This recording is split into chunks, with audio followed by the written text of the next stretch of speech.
everyone! Today I've got a lot of things to show you.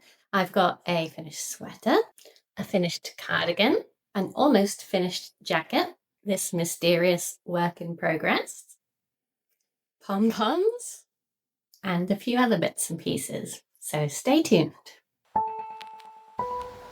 Auntie?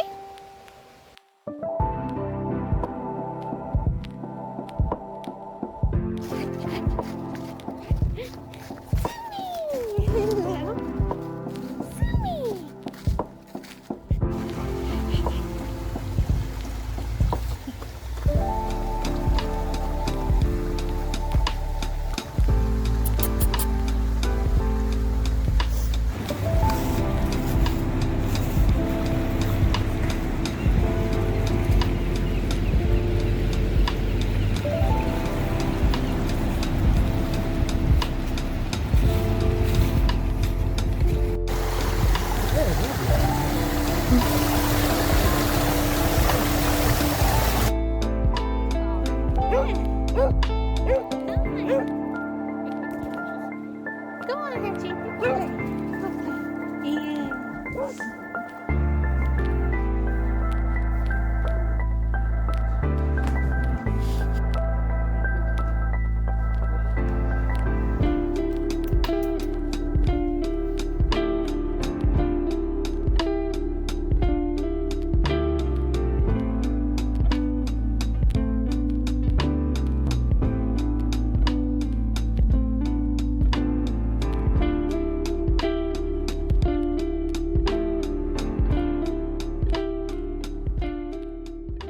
I can't believe it's nearly December, like next week. It's gone by so quickly this year. I really need to get cracking with my Christmas gift knits, and I've got some decorating to do as we're hosting this year.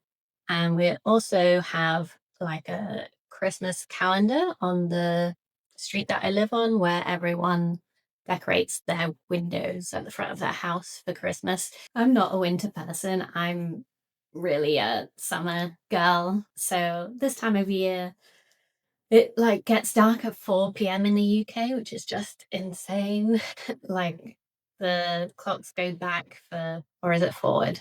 Spring forward. So it must be have come back. Anyway, yeah, it's really dark by 4 p.m., which is rubbish, but at least with knitting, it gives me kind of a sense of purpose for the winter and something to do on those dark evenings. Watching TV, snuggled up in a blanket with the candles on. Yeah, it kind of lifts the spirits, I think, and as well as keeping you warm when you're outside in the gloomy British weather. So yes, without further ado, I will jump into my first finished object, which is what I'm wearing, and it is the Monnier sweater. A marriage of rhythm and whimsy, Monnier combines vertical stripes and stylized blossoms to evoke a wander through the meadows on a rainy day. Worked top down with circular yoke construction, the traditional colorwork pattern creates a bold, folkloric aesthetic evocative of rural ceremonial dress in parts of Eastern and Northern Europe. Which I chose the colors to look a bit like Vileplume, the Pokemon, just because that's what inspired me when I saw the pattern, and then couldn't get it out of my head. I think a lot of my projects that I start, it's because I get the idea that I need to see what it would look like in reality. So I get super excited to buy the yarn. And it's not always the most like practical thing for my wardrobe, but it's what I'm most passionate about seeing turn into reality. The colors I chose were a navy blue for the background, a coral pink for the flowers, and then I added some white dots because the original pattern was just 2 colors because it's 2-stranded color work. And yes, it was my first circular yoke construction, which I found very straightforward to do. And let's talk about the yarn. So it is the Filcolana Peruvian in, I believe, Aran weight. So I worked up super quickly. And actually, when I did the swatch, it's the first time where I've needed to size up to a larger needle. which is great because obviously the bigger the needle, the faster the project. It did work up super quickly, especially the colorwork section, because I just wanted to see what it would look like finished. I do really like how it's sort of a collar almost with the rays of light behind the flowers, and then just a bit of extra colorwork on the sleeves, which again, I was like not sure how the construction worked, but it is just knit with the one color, then double purl with the other color. So it's actually a lot easier than I thought it would be. I really like working with this yarn, like it's super springy, which for me as someone who gets wrist and thumb pain, because I have like hypermobile thumbs, it makes a big difference when the yarn has like that stretch to it. And I think, yeah, it's just 100% Peruvian wool. So it's also super cozy and warm, but it's very soft, like almost merino level soft. I will come on to the downsides in a bit, which, yeah, there are some downsides, but I'm still yet to find the perfect yarn. Maybe one day, or if you have a perfect yarn, let me know. The bottom half was kind of a bit of a boring process, but that's just the nature of having a sweater where the colorwork's only at the yoke. I mean, working in stockinette in the round is very quick anyway, so no big complaints. As soon as I was done, I went and got ready to block it. I actually did a mid-project block, so it's the first time I did that because I wanted to know how much it would grow for the circular yoke. So I blocked it at the yoke point, and that was kind of a top-down blocking, so not like a normal layout the sweater in a sweater shape. It was just like the neck and then a circle of the yoke. So yeah, I'm really glad that I did that because that gave me the information I needed for how long I wanted the torso and the arms to be. I did then the final blocking where I wanted to make sure it had the shoulder definition. So I did block it with the sort of shoulders pinned, if that makes sense. And I had a very strange thing happen post blocking, which is that the arms appeared to be longer, like I don't know, maybe 4 inches too long. And I was quite disappointed because there was a lot of bunching around my arm. But I don't know how. But after one wear, now the sleeve, I get in shot, is like a perfect length. So I don't know, it's like shrunk, or maybe just straight after blocking it was really stretched. So then it kind of just bounced into the right length, which is a relief because like I don't mind an oversized sleeve on certain designs, but this one has quite a cinched in wrist and then the kind of balloony sleeves. So yes, I wanted to have it sit just at the wrist or slightly above the wrist. So I'm really pleased with that, and the torso length is good as well. So yes, my only complaints now are that the yarn has pilled a lot, like under the arms and on the sides. I've picked off the big bits, but yeah, I maybe need to get a depiller, or yeah, just spend some time trimming the pills. Hopefully it's one of those situations where it is quite bad the first time you wear it, and then once you've got rid of the initial shedding, it will not pill quite so much. I'll have to see, because I liked the yarn so much when I was working with it that I actually bought some more for one of my works in progress. So yeah, I hope it's not going to be an unbearable amount of pilling, because otherwise the yarn is perfect. Like it's really reasonably priced. There's lots of nice colors. So it would be a shame if I can't use it again. So yes, let's see how it goes. Let me know if you've used the Filcolana Peruvian before. But other than that, I think my only complaint is that at the ribbing, it's kind of folding in a little bit too much at the front. I don't know why or what I can do about that. I think it is just how it's folding when I'm sitting down, but it is just a small complaint there, to be honest. And otherwise, I'm really happy with it. I think it's like a nice bright, but at the same time a bit wintry because of the navy. So I think I could wear it, yeah, for a good chunk of the year. So let me know what you think of it. And if you're interested in casting it on yourself, I'd be keen to see all the other colorways that people are choosing for it. Also, if you're a Pokemon fan and have seen any other Pokemon knits, I'd be interested in that as well. I'm kind of thinking about doing a video game inspired knitwear video, like think of patterns and how they could be, yeah, related inadvertently to video games. So let me know if you'd be interested in that, or if you've seen any patterns that kind of remind you of a video game character or like the landscape or something to do with the game. That'd be cool. The next finished object I have is actually a cardigan, and it's called the Clara Collar Cardigan by Mippy the Label. The Clara Collar cardigan is a cardigan with a large scallop lace collar and balloon sleeves. The cardigan is worked top down, starting from the back and shaped with a European drop shoulder. Stitches for each front are picked up and shaped for the neckline. The fronts and back are joined together and the cardigan is worked flat. Then, stitches are picked up for the sleeves to be worked in the round. The top of the sleeve is worked using German short rows, and rapid decreases are worked before the cuff.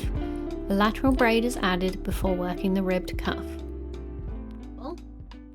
She's actually a YouTuber. She's one of my favourite YouTubers. I really like her sense of style and her colour choices. I think they're really cute.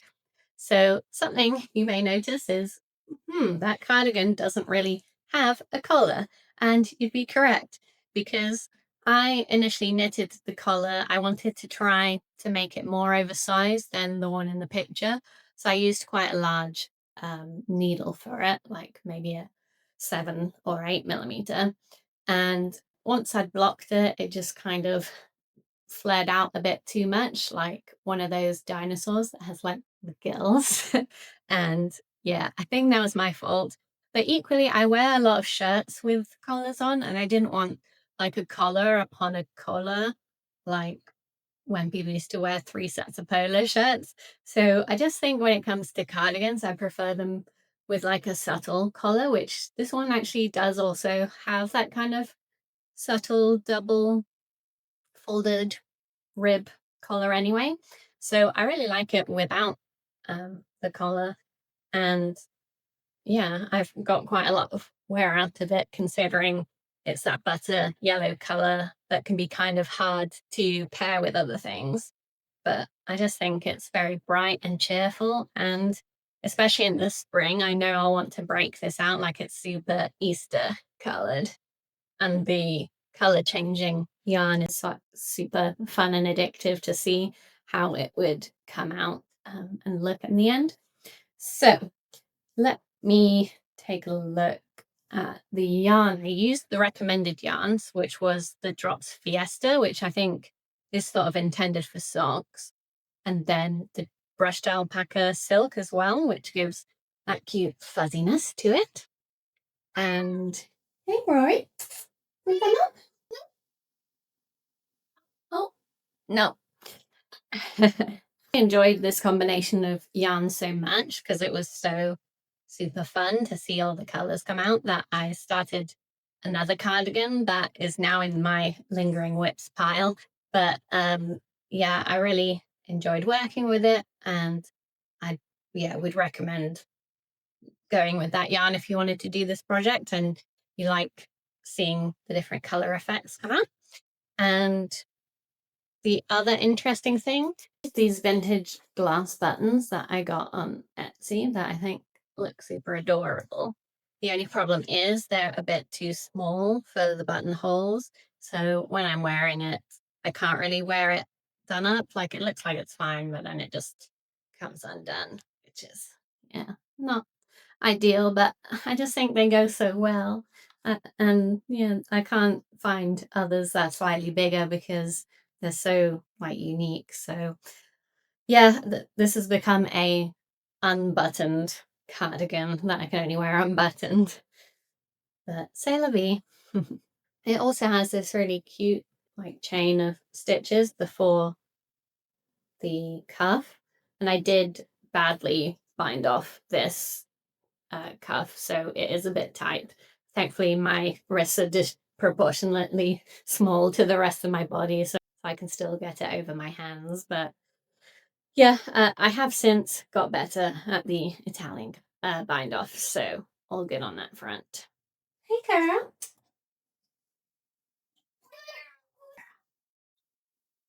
I really like the way that she writes her patterns. I think it's really easy and straightforward to follow. Like there's a lot of pictures and things like that and diagrams to make it really easy. It was actually the first time that I did any lace pattern, which you can see there's the subtle lace border here. And there's a few small mistakes, but I don't think you can really see them. So yeah, I think it's a good beginner lacework pattern. The collar was also lacework, but obviously I got rid of that, but it was good practice anyway. The finished cardigan itself is like super warm and quite like substantial because there's, yeah, the two yarns in it. So yes, overall, I'm really happy with how it turned out. I actually finished this at the end of the summer, but because of the collar, I wasn't wearing it. So it was only a few weeks ago that I cut off the collar. And since then, yeah, I've liked it a lot more. My next project sort of straddles finished object and work in progress because I have finished knitting it, but I still need to block it and sew on the buttons. So yes, it is technically still a work in progress. It is the Cosvica jacket.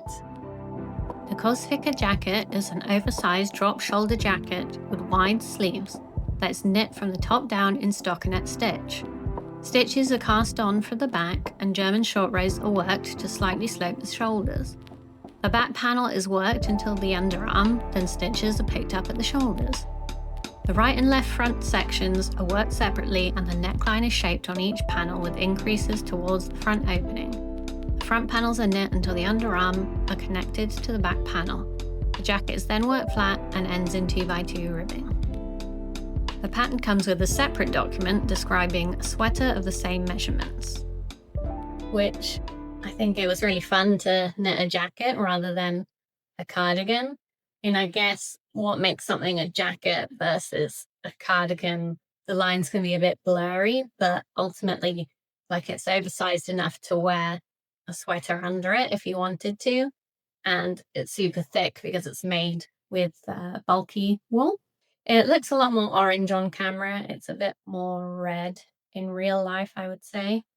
And the yarn I used was the Sadness Garn Garn. I'm probably saying that wrong, but it's in this kind of brick red color, which I think I mentioned before that it was the only color that was on sale from the Oxford Yarn store. So I got quite lucky and it was definitely giving that autumnal vibes and pumpkin patch look. So I was super excited to try to get to finish it just before winter sets in. And hopefully that will be the case if I block it tonight. And then, yeah, I'll have it on the last weekend of autumn before December. The pattern obviously worked up super quickly because it's bulky, but I did make a few, well, not necessarily mistakes, but just things that happen because of the sizing. So first of all, I did knit the sleeves and when I tried them on, they were super long. So I actually eliminated the short rows at the shoulder and then I knitted it, I don't know, almost half the length of what it suggested before doing the ribbing at the end because I think it's so oversized and the shoulders are so sloped that if you weren't careful and just followed the pattern, it might end up with extremely oversized sleeves. Like I said, I don't mind a little oversized, and I think when I block it, it might be a little long, but I don't think it will be anywhere near as long as it was looking when I did initially follow the pattern right away. And the length as well, I did it slightly more cropped than the pattern suggested. Just when I tried it on, I liked the look of it, and maybe 10 centimeters shorter than it said. So the only mistake I did was I did the Italian bind off way too tight the first time.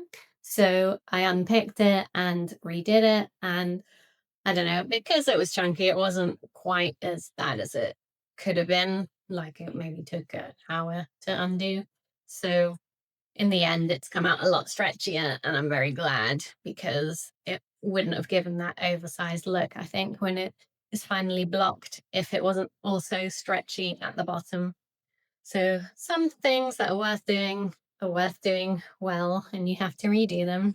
That's just life. But my favorite thing about this jacket, I think, is the collar. Excuse the cat hair that just needs to be said about every project of mine.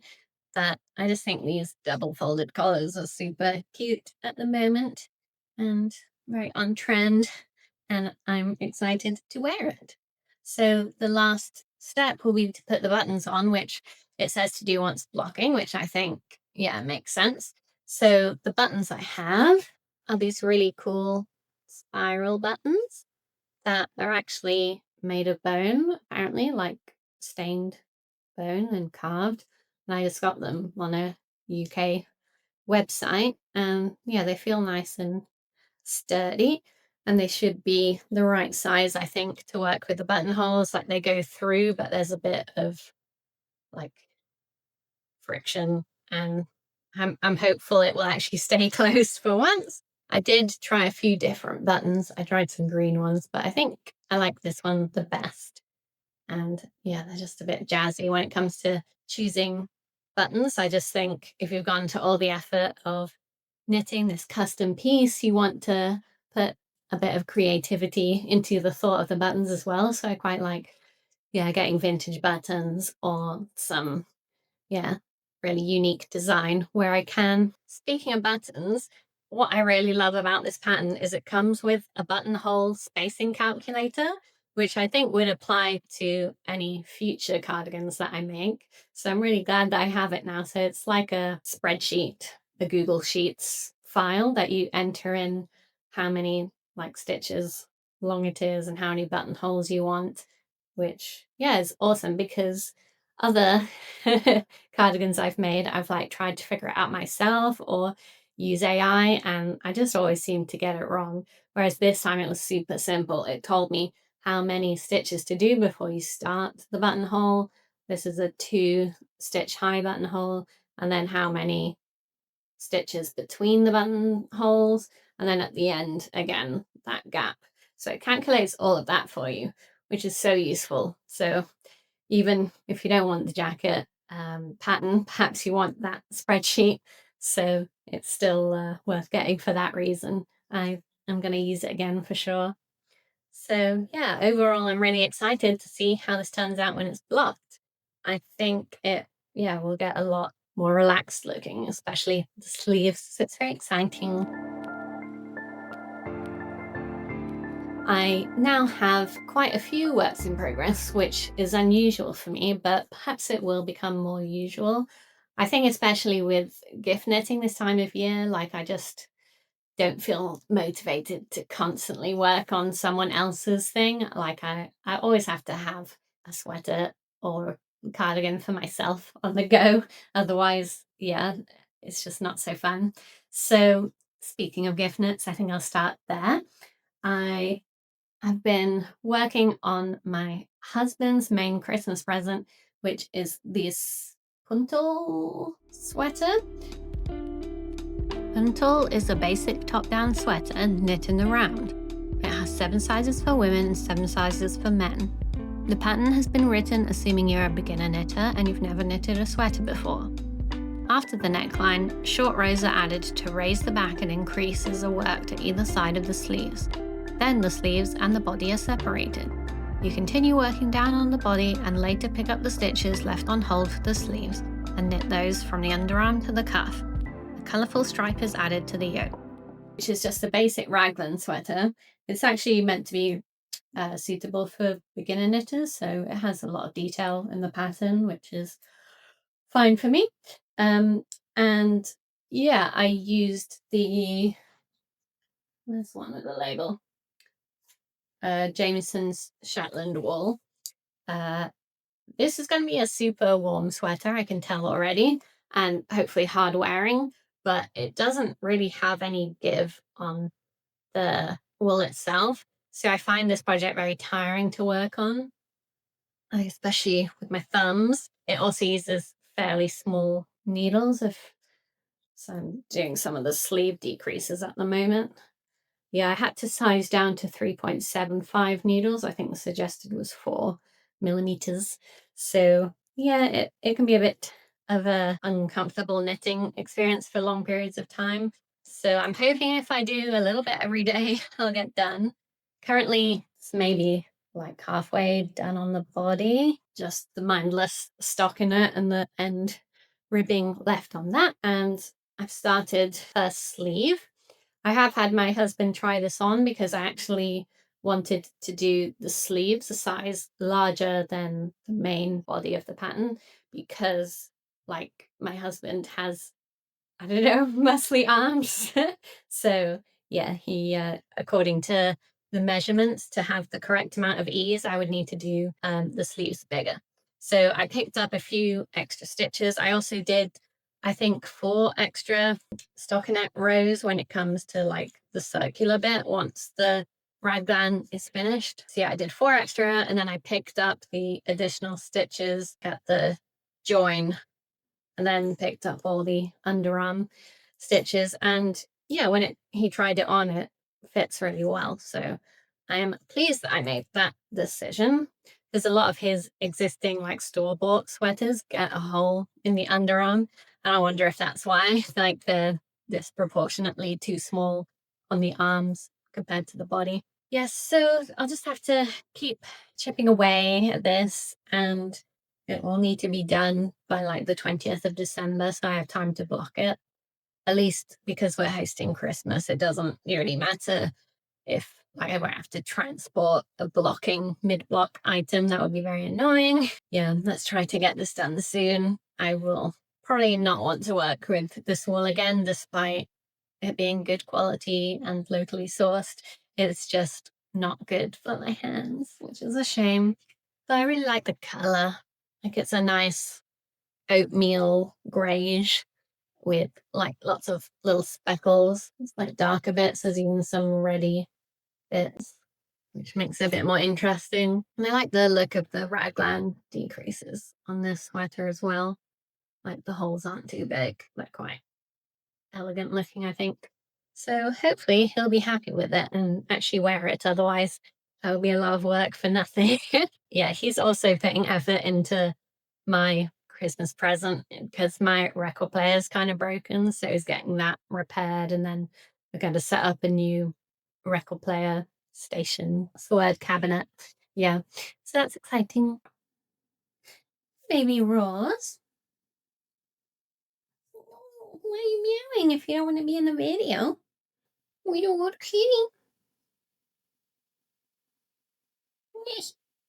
Where was I? Gift knits. So the other gifty knit I have is I wanted to make my mum one of those hot pad, like oven mitt type things. A twill pot holder by Pearl Soho is available for free on the Pearl Soho website. It recommends using their cotton pure yarn and was designed by Pearl Soho designer Hiromi Clover. That you use to get hot stuff out of the oven, because she has some really old ones that my grandma made back in the day, but they're kind of falling to pieces. And yeah, she asked me for some a while ago, and I've kind of waited till I thought I'd be good enough to make a nice looking one. Unfortunately, you do have to use cotton yarn because I just don't think woolen pot holders would work. And obviously anything acrylic wouldn't either because it would melt. I went with a slightly fancier cotton yarn to see if it made a difference in terms of like the hand feel, because I found cotton yarn really drying as well as not having any bounce to it. And actually I'm really glad I did, because So far, at least, this like is a buttery, smooth experience. I think it's the onion cotton yarn and it has a nice sheen to it as well. So I'm doing a mint and white pot holder first. And this may be confusing. You'll have to ignore the green yarn. That's like a provisional cast on. And there's lots of cat hair again. But it's this interesting like slipped grid pattern. I've only just started it to kind of see if I could do it because it's a bit complicated, especially the setup. But now the setup's done, I think it won't be too crazy, but there's still a very long way to go. And I'm also slightly worried that it will be too loose of a gauge, but it's really hard to tell because it's in that pattern. So I don't want any gaps, but it is a double folded item, so it'll look like that when it's finished. I think I have to do a few more rows before I figure out if I need to size down on the needles, which would be a shame. I think it's good practice because there's also a rose bag that I'm interested in making. I think has a similar slip stitch pattern. And now that I know that there are cottons that aren't as horrible feeling as the drop saffron one that I tried before, I at least know that cotton yarns aren't completely off limit. Yeah, let's see if I can do this in time. If not, maybe it'll end up being a birthday present. Like I haven't said that I'm making this, so we'll see. Yeah, it kind of depends how long it'll take me to finish my husband's jumper because he obviously knows about that one. So I can't not have that done by Christmas. I really like the colors. I actually have a navy blue one as well, on the idea that I might make a second one.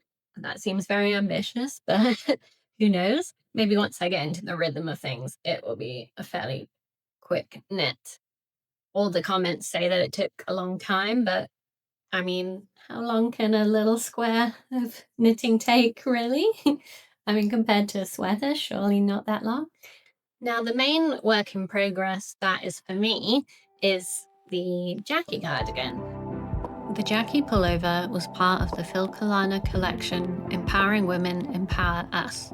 The inspiration was Jackie Kennedy Onassis, who was a prominent style icon known for her timeless elegance and refined taste.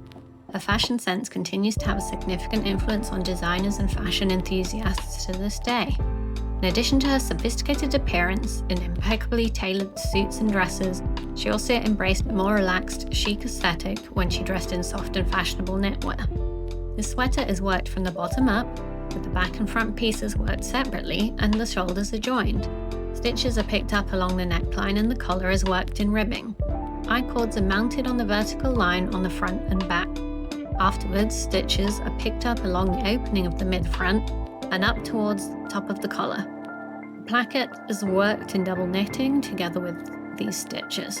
Finally, stitches are picked up along the armholes and the sleeves are worked from the top to the bottom, after which an I-cord is worked again and joined on the vertical line at the top of the sleeves. Which is actually a Phil Kalana free pattern, which is cool. There's only like 1 or 2 people on Ravelry who've made it before, but because I'd already done the Crispin sweater and I find that the patterns from Phil Kalana are really good, I wasn't too worried about doing another one. So I was super excited because I wanted to do it in a blue burgundy with pink accent color, which is very different from the example sweater. So is it a polo? I'm not sure. Pullover. Yeah, it's some kind of jacket, cardigan, jumper thing. I think the collar is at least a polo collar. Anyway, where was I going? So the colors that inspired me were actually like a bath towel that I saw in a Christmas leaflet I got for a TBCO. I'm not sure if they're called TBCO or TBCO, but I really liked the combination and I wanted to see how this Jackie cardigan would look in those colors. So I have already almost finished the back piece, and the thing is, it'll look a lot bluer now because it doesn't have. So you sew on a load of I-cords at the end in the burgundy color. It will be so like the color B, and I think that will make it look more tartany because, yeah, I am a tartan girl. You get people who like stripes, people who like polka dots, and I like tartan when it comes to autumn, winter, and maybe gingham when it comes to spring and summer, but definitely checks. So yeah, this pattern definitely spoke to me in terms of that. And I really wanted to know how it would look in this blue burgundy. I recommended to use 2 Filcolana yarns, obviously. And the first one was the Peruvian, which is in stock and in a lot of colors in the UK, so that was fine. But then the alpaca yarn was not in stock, or barely in stock. There were a few odds and end colors, and I couldn't get the finished look that I wanted. So I ended up using a Viking yarns color to go along with it. What's it called? Viking yarn alpaca fine, which yeah, is pretty soft feeling. So you will notice the 2 blue colors are quite different, and neither of them are quite the same as the blue on the towel, but I just did what I could. Perhaps the finished color is a bit denim-y looking for my preference. I'd probably prefer a bit more of the true blue, if that makes sense, but I still think it looks cute. And I'm really happy with how the burgundy looks, like it's kind of halfway between the red and the purple. You can see the Viking Gardens one is a lot redder, and then the Filcolana Peruvian's very purple. Then together, I think it makes a nice burgundy. So yeah, it's very mild. And the pink, that's the only one where I'm just using the Filcolana wool, so there's no alpaca. I did buy a pink with the alpaca, but it was too cool toned. Like it didn't look good when I swatched it. So I'm glad I went with the double. I'd be too worried that the gauge would be really different if I used 2 wool and 1 alpaca, 1 wool for like the blue or the reds. That's why I wanted to make sure to yeah, stick with the same yarn combination for the bulk of it, but because the pink is just the tiny little slipped, well, not slipped, that's just like a pearl from yeah, the back. So it makes this cute little ridge. Like it's a lot easier than it looks, if that makes sense. And in the end, I think it's looking like a bit Christmassy, maybe. I don't know. It might be a bit ambitious to think this will be done by Christmas. But on the other hand, it's working up super quick. Like it's just been a few days. Because I want to see how it looks. It's been growing very quickly. And it's actually my first time doing intarsia, if we look at the back. And I think it's a super good first time intarsia pattern because it's squares and you can't really get easier than a square when it comes to intarsia. But at the same time, there's quite a few squares. So you get, yeah, to practice all that fun yarn management. I'm getting my head around intarsia now. I understand why doing it flat is a lot easier. Like in the round, it looks very complicated from the YouTube video I saw. So this will be my first time piecing a garment together and sewing the back and front and the arms on, which will be very interesting. Hopefully it's not too difficult and I can make a neat join of it. I am enjoying the process so far, and I like that it's just a bit different from anything else I've done. I think if there's a chance to learn something new with each project, that can only be a good thing. And I'm really interested to see how it will look once the I cords are sewn on and once it's all blocked. Yeah, I know it's like a bit jazzy color wise, so maybe I won't wear it too often, but it's definitely like a fun, exciting piece to add to my wardrobe. And I think more people should make this pattern because it's really interesting. And maybe more patterns should be more like, I think almost every other pattern in my Ravelry queue is my worked in the round. It seems really rare to have a piece together pattern these days, which I know a lot of people say that the garments made by sewing with proper seams hold up better over time, like they don't sag and they have a good structure to them. So I'm really interested to see if that's the case and if this will like hold up better over time than garments I've made picking up stitches for the sleeves, etc. Let me know, yeah, if you've worked on a pieced sweater. Is pieced the word? That just sounds a bit weird, but don't know. The last work in progress I have is not really knitting, but it's very yarn related, and it's some pom-poms. So I need to make a massive amount of pom-poms to decorate my house window with, because on our street we every December we kind of do a decorate your window advent thingy. And yeah, I want to get involved this year and put my yarn scraps to good use. And I find that this really eats up yarn. So if you have several balls left over from a project and they can be vaguely Christmassy in nature, then yeah, why not make some pom-poms? The interesting ones are these small ones that I had some Christmas sock yarn left over with. So I mixed that with the cream cotton yarn that I had. I think it's super fun to try multiple types of yarn and see how the pom-pom comes out. But my idea is to just kind of string these up to some thick braided yarn that I have and hang them like all along the top with the fairy lights in the background. If I had time, it would have been really cool to do those kind of paper chains, but knitted, like interlocked knitted paper chains. But I just think December's way too close now, and maybe next year I'll have time to do some of those. But for now, making pom-poms is a lot quicker than actually knitting something for the window. And yeah, it's kind of a relaxing process. I have this massive pom-pom maker from Clover. Like, they look kind of crazy, don't they? But the process is fairly straightforward. You only have to wind the yarn twice. So around these two blue bits, around these two blue bits, you close it in together, and then you snip around and tie like a knot to hold it all in one place, and then out pops the pom-pom. If you've got yarn scraps and want to do some easy Christmas decorations, just make a load of pom-poms. I think it's better than all that yarn going to waste. So I still have a lot of Christmassy colored yarns left to make more and more pom-poms.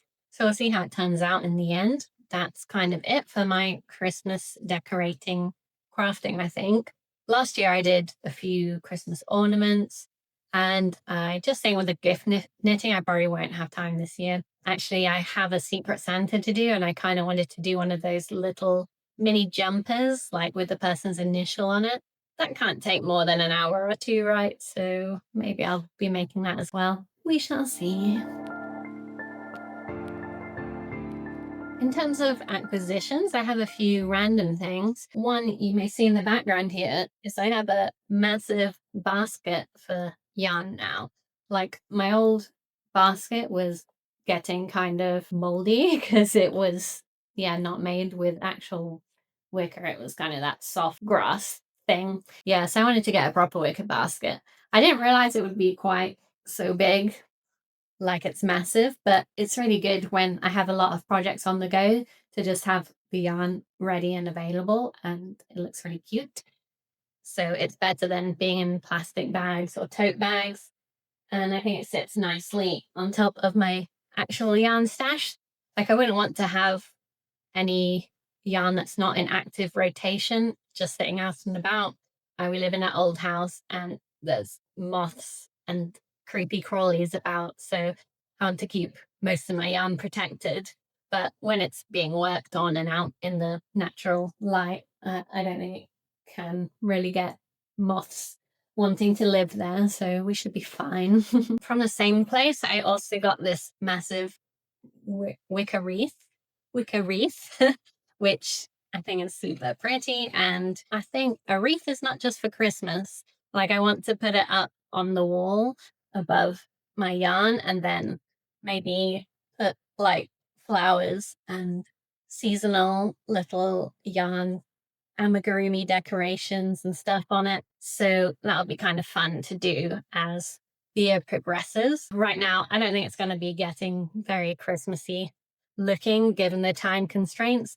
But I do have a nice velvet ribbon here, which matches the color of the box that I keep my yarn in below. If you can see, it's a nice sage green, and I want to tie that with a ribbon and then hang it on the wall. So that'll be fun. In terms of yarn acquisitions, I have a fairly big order from Drops that's on the way. I want to do those viral slippers that you felt. They look super fun and quick.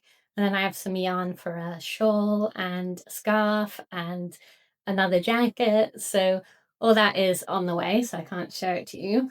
But I thought I'd quickly show that cotton yarn in the skein. So it's from Onion, and this is the navy color.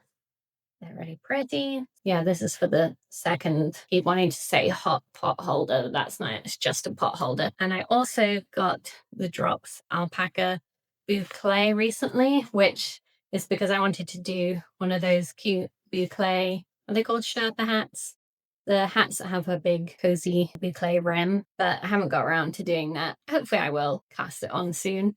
Hopefully there'll be a quick knit, but I'm a bit wondering how I'm going to be able to use this yarn because it's so curly and like tangly. Probably one of those things you get used to after a few minutes of using it, but it's really soft and satisfying to squish it.